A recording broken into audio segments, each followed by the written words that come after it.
بسم اللہ الرحمن الرحیم۔ ناظرین، وی لاگ نمبر ہے 209 اور آج اس کی تیسری قسط ہے اور سب ہیڈنگ ہے واقعہ افک اور پیج ہے 452 واقعہ افک۔ ناظرین، مین ہیڈنگ، مین چیپٹر کا جو ہیڈنگ ہے وہ چل رہا ہے غزوہ بنی المستلق یا غزوہ مریسی سن 5 یا سن 6 ہجری۔ مین ہیڈنگ یہ چل رہا ہے اور اس کا سب ہیڈنگ ہے واقعہ افک۔ یہ ہم آپ کے سامنے رکھنے کو جا رہے ہیں۔ ناظرین، یہ کتاب جس کے رائٹر ہیں مولانا صفی الرحمان مبارک پوری رحمۃ اللہ علیہ، اور اس کتاب کا سب ٹائٹل یعنی اس کتاب کا مین ہیڈنگ یا اس کتاب کا جو ٹائٹل ہے وہ ہے الرحیق المختوم، یعنی اس کتاب کا تعارف ہے الرحیق المختوم۔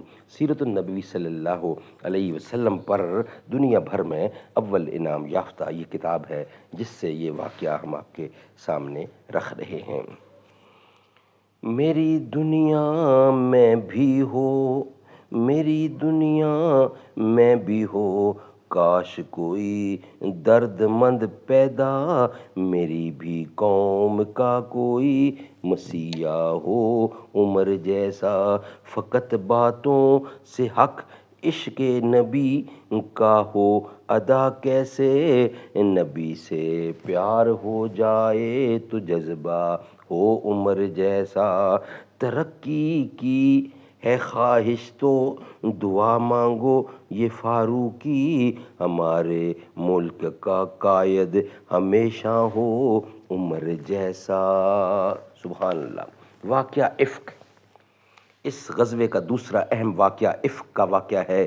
اس واقعے کا ماحصل یہ ہے کہ رسول اللہ صلی اللہ علیہ وسلم کا دستور تھا کہ سفر میں جاتے ہوئے ازواج مطہرات کے درمیان قرہ اندازی فرماتے، جس کا قرہ نکل آتا اسے ہمراہ لے جاتے۔ اس غزوہ میں قرہ حضرت عائشہ صدیقہ رضی اللہ عنہا کے نام نکلا اور آپ انہیں ساتھ لے گئے۔ غزوے سے واپسی میں ایک جگہ پڑاؤ ڈالا گیا۔ حضرت عائشہ صدیقہ اپنی حاجت کے لیے گئیں اور اپنی بہن کا ہار جسے آریتن لے گئی تھیں، یعنی جسے عادتاً لے گئی تھیں، کھو بیٹھیں۔ اپنی بہن کا ہار جسے عادتاً لے گئی تھیں، کھو بیٹھیں، احساس ہوتے ہی فوراً اس جگہ واپس آ گئیں جہاں ہار غائب ہوا تھا۔ اسی دوران وہ لوگ آئے جو آپ کا ہاوج یعنی اونٹ پر لادا کرتے تھے۔ اونٹ پر لادا کرتے تھے۔ انہوں نے سمجھا آپ حوج یعنی ہودج ہے یا حوج ہے، یہ لفظ ہے عربی کا، جو آپ کا ہودج اونٹ پر لادا کرتے تھے۔ انہوں نے سمجھا آپ ہودج کے اندر تشریف فرما ہیں، اس لیے اسے اونٹ پر لاد دیا اور ہودج کے ہلکے پن پر نہ چونکے، یعنی اس کا جو وزن کم تھا اس پر انہیں فیل نہ ہو سکا، کیونکہ حضرت عائشہ صدیقہ رضی اللہ عنہا ابھی نو عمر تھیں۔ بدن موٹا اور بوجھل نہ تھا، نیز چونکہ کئی آدمیوں نے مل کر ہودج اٹھایا تھا، اس لیے بھی ہلکے پن پر تعجب نہ ہوا، اگرچہ اگر صرف ایک یا دو آدمی اٹھاتے تو انہیں ضرور محسوس ہو جاتا۔ بہرحال حضرت عائشہ صدیقہ رضی اللہ عنہا ہار ڈھونڈ کر قیام گاہ پہنچیں تو پورا لشکر جا چکا تھا اور میدان بالکل خالی پڑا تھا، نہ کوئی پکارنے والا تھا نہ جواب دینے والا تھا۔ وہ اس خیال سے وہیں بیٹھ گئیں کہ لوگ انہیں نہ پائیں گے تو پلٹ کر وہیں تلاش کرنے آئیں گے، لیکن اللہ اپنے امر پر غالب ہے، وہ بالائے عرش سے جو تدبیر چاہتا ہے کرتا ہے۔ چنانچہ حضرت عائشہ صدیقہ کی آنکھ لگ گئی اور وہ سو گئیں۔ پھر صفوان بن معطل رضی اللہ عنہ کی یہ آواز سن کر بیدار ہوئیں کہ انا للہ و انا الیہ راجعون۔ رسول اللہ کی بیوی وہ پچھلی رات کو چلا آ رہا تھا، صبح کو اس جگہ پہنچا جہاں آپ موجود تھیں۔ انہوں نے جب حضرت عائشہ صدیقہ کو دیکھا تو پہچان لیا، کیونکہ وہ پردے کا حکم نازل ہونے سے پہلے بھی انہیں دیکھ چکے تھے۔ انہوں نے انا للہ و انا الیہ راجعون پڑھی اور اپنی سواری بٹھا کر حضرت عائشہ صدیقہ کے قریب کر دی۔ حضرت عائشہ صدیقہ اس پر سوار ہو گئیں حضرت صفوان نے ان للہ کے سوا زبان سے ایک لفظ نہ نکالا، چپ چاپ سواری کی نکیل تھامی اور پیدل چلتے ہوئے لشکر میں آ گئے۔ یہ ٹھیک دوپہر کا وقت تھا اور لشکر پڑاؤ ڈال چکا تھا۔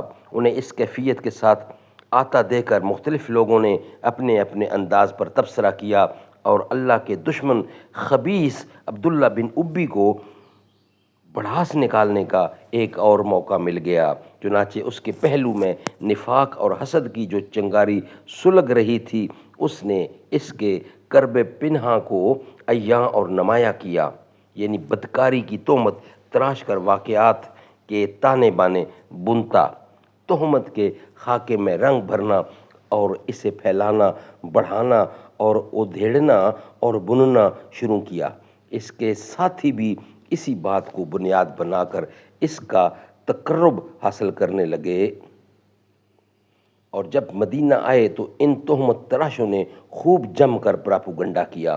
ادھر رسول اللہ خاموش تھے، کچھ بول نہیں رہے تھے، لیکن جب لمبے عرصے تک وحی نہ آئی تو آپ نے حضرت عائشہ صدیقہ سے علادگی کے متعلق اپنے خاص صحابہ سے مشورہ کیا۔ حضرت علی رضی اللہ نے صراحت کیے بغیر اشاروں میں مشورہ دیا کہ آپ ان سے علادگی اختیار کر کے کسی اور سے شادی کر لیں، لیکن حضرت اسامہ وغیرہ نے مشورہ دیا کہ آپ انہیں اپنی زوجیت میں برقرار رکھیں اور دشمنوں کی بات پر کان نہ دھریں۔ اس کے بعد آپ نے ممبر پر کھڑے ہو کر عبداللہ بن ابی کو ایذار رسانیوں سے نجات دلانے کی طرف توجہ دلائی۔ اس پر حضرت سعد بن معاذ اور حضرت اسید بن حضیر نے اس کے قتل کی اجازت چاہی، لیکن حضرت سعد بن عبادہ پر، جو عبداللہ بن ابی کے قبیلہ خزرج کے سردار تھے، قبائلی حمیت غالب آ گئی اور دونوں حضرات میں ترش کلامی ہو گئی، جس کے نتیجے میں دونوں قبیلے بھڑک اٹھے۔ ادھر رسول اللہ نے خاصی مشکل سے انہیں خاموش کیا، پھر خود بھی خاموش ہو گئے۔ ناظرین، اس کا بقیہ حصہ انشاءاللہ نیکسٹ ویلاگ میں کریں گے، کیونکہ واقعات تھوڑا لمبا ہے، اس لیے نیکسٹ ویلاگ میں اس کا بقیہ حصہ انشاءاللہ آپ کے ساتھ میں رکھیں گے۔ السلام علیکم۔